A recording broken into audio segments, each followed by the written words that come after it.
pilantragem aqui, quero que você dê o seu pitaco sobre esse confronto, Flamengo e Corinthians, porque me parece que agora está nas mãos também do Tite frear essa reação, ou sei lá o quê, corintiano, porque ele que ressuscitou o Corinthians semana passada.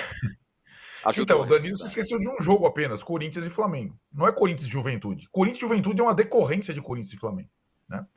O Corinthians conseguiu contra o Flamengo uma vitória daquelas que é capaz de fazer o time e todos acreditarem. É mais ou menos a vitória que o Fluminense teve sobre o Palmeiras. Lembra quando o Fluminense era penúltimo colocado e ganhou do Palmeiras no Maracanã? Né? O Mano contra o Abel.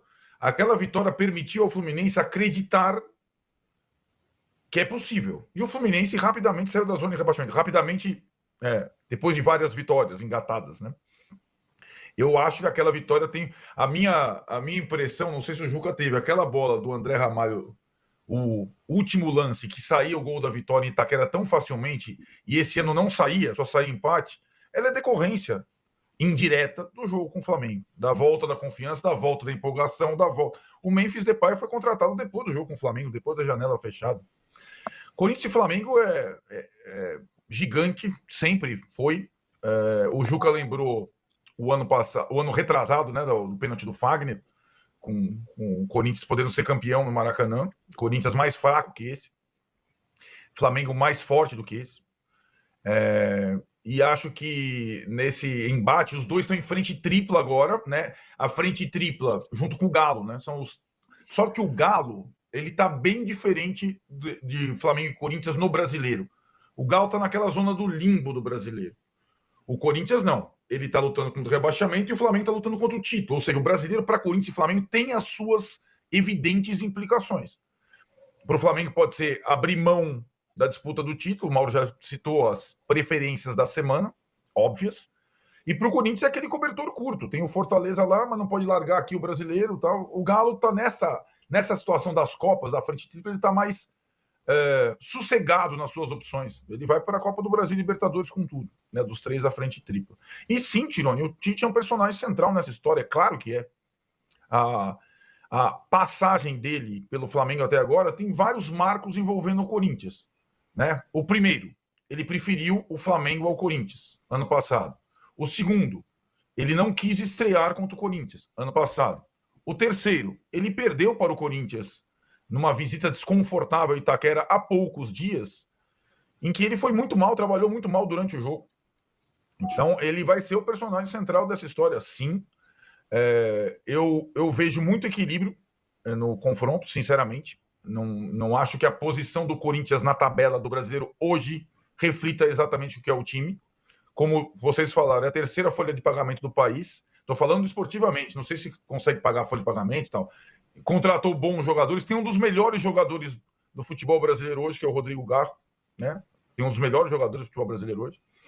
Tem a confiança de volta, tem bons zagueiros agora, né? E contratou um jogador midiático que pode ajudar, não na Copa do Brasil, mas nas outras duas frentes, né?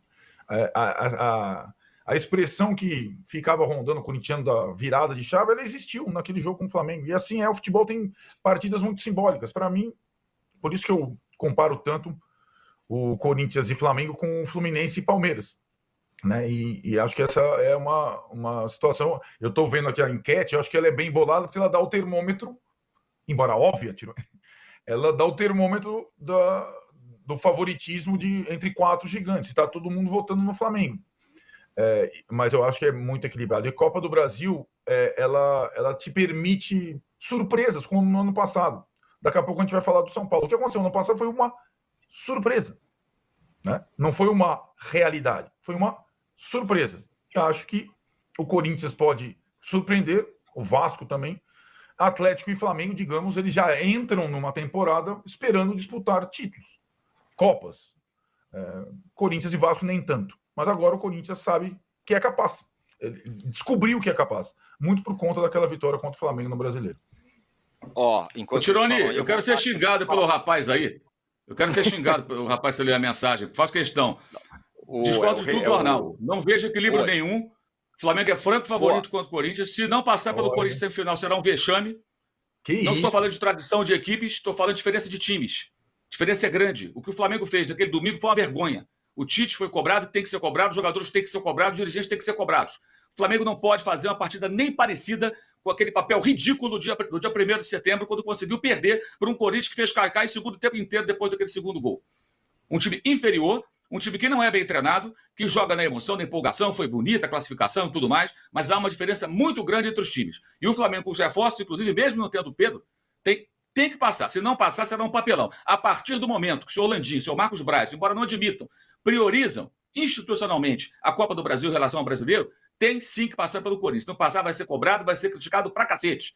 Porque o Flamengo tem um time muito melhor que o do Corinthians. E não concordo com o Arnaldo também sobre o time agora, pelo que eu entendi, melhor do que daquele que fez a final de 2022. O time do Vitor Pereira foi quarto do Campeonato Brasileiro. Quarto. O do Corinthians hoje é quarto de cabeça para baixo. Né? Está ali na zona de rebaixamento.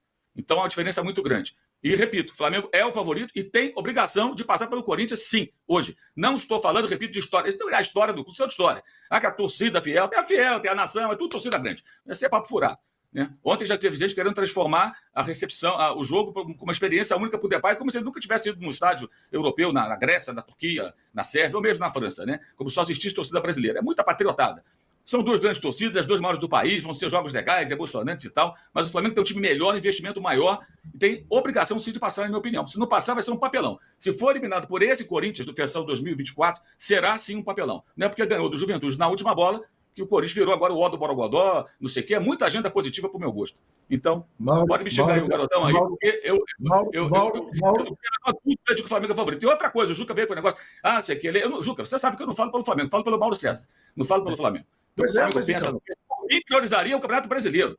E jogaria com o time reserva, o misto, todos os jogos da Copa do Brasil. Se fosse eliminado pelo Palmeiras, pelo Bahia, pelo Corinthians, paciência. Agora, quando prioriza a Copa do Brasil e deixa o brasileiro em segundo plano, como estão fazendo, e vão fazer de novo, está na cara que vão fazer de novo. Está jogando nas costas do Flamengo uma responsabilidade que o Flamengo não pode ter. Estou falando sério. Estou falando bem sério. Essa ironia não vai colar. O Flamengo é favorito. É mais forte, é mais time, é óbvio. Óbvio que é. Para mim é muito claro isso. E se não passar toda a prioridade, vai ser um papelão. Vai ser um papelão. Sempre lembrando que o favoritismo não é vitória garantida. Antes que alguém distorça. Então, deixa isso claro. O Flamengo é favorito. Mas tem a obrigação de ganhar do Corinthians. Tem obrigação de ganhar. Um jogador de 20 milhões de dólares agora? Sim.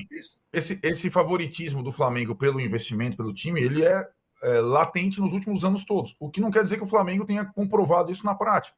Ele perdeu a final do ano passado com o São Paulo. Se perder, vai ser que foi uma vergonha. Perder porque São Paulo do Jornal foi deixando. Não, mas atrás de vergonha. Foi extirpado. Não acho exatamente vergonha, mas eu acho que o Flamengo no papel do imaginário, ele não é tão forte como a gente imagina. A gente imagina no campo. Mas, Arnaldo, o que eu estou dizendo é justamente isso. Se não vencer, é um papelão. Eu achei um papelão no passado e acho que será um papelão. Para que se investe tanto e tanto jogar para perder para um time de São Paulo muito inferior e agora ser eliminado pelo Corinthians? Perder para o Palmeiras, não. Aí outro papo. Se fosse o Palmeiras... Até para o Botafogo também, né? Botafogo hoje também está forte. Até para o Botafogo. Para o Corinthians de hoje, o Flamengo é assim... tem cabimento. E o Galo? Até contra o Galo. Com esse Galo, sim. O Galo dessa versão, sim. Trajano. Mas não seria tão favorito. Mas o Atlético tem mais jogadores decisivos. Agora, liga lá para o Fernando. Espero que ligar aí. É isso que eu ia falar para você. Ele apareceu aqui. Ficar atento. O problema é que o Fernando apareceu antes dessa nossa discussão acalorada. Não, mas deve estar de olho, E ele mandou lá atrás o seguinte: criador do dinizismo sem saidinha, arame lisíssimo, Tite o deixou na zona 14, com 14 derrotas seguidas para o Flamengo. Com vocês, Rogério Ceni. Ele estava com as baterias apontadas para o Rogério, mas agora eu tenho certeza que ele vai mandar outra mensagem para falar da nossa discussão aqui, o que eu achei boa. É verdade, o Flamengo, com o investimento que tem, se não ganhar do Corinthians, que está todo encalacrado aí, é esquisito. Mas, Trajano, como você acha que está a nossa enquete aqui? É esquisitíssimo. Não, o Arnaldo antecipou. O Flamengo está ganhando disparado. Não, é esquisitíssimo. Mas aí tem uma ponderação do Arnaldo que é verdadeira. É esquisitíssimo, mas tem sido frequente. Né? Sim. Há quanto tempo que a gente fala? Não, Flamengo é favorito, vai e perde. Olha a campanha que o Flamengo está fazendo no Campeonato Brasileiro, com todos os desfalques. Não era para estar nessa situação em que está. Embora possa, com um jogo a menos, possa ainda, e na minha opinião, não está fora da disputa do Campeonato Brasileiro. Mas 2024 não é até agora uma temporada que, digamos, satisfaça aquilo que você tem como expectativa em relação ao elenco do Flamengo. Mesmo assim, do ponto de vista dos resultados, pode ser campeão nas 3 frentes. Sim. Não será nenhuma surpresa do outro mundo se conseguir. Agora, abdicar do Campeonato Brasileiro, com o elenco que o Flamengo preparou-se para ter, embora com tantos desfalques, que por mais que você se prepare, é impressionante, né? O que aconteceu, parece que tem uma bruxa mesmo na Gávea, é de você ficar perplexo com a má sorte que envolve a Gávea. Agora, futebol, o Flamengo ainda não jogou o que se espera do Flamengo. Nem mesmo ontem, porque era para ter vencido o jogo com mais facilidade. Podia ter tomado um gol, né, fortuito. 1-0 é muito pouco. Agora, o Flamengo eliminou o Palmeiras.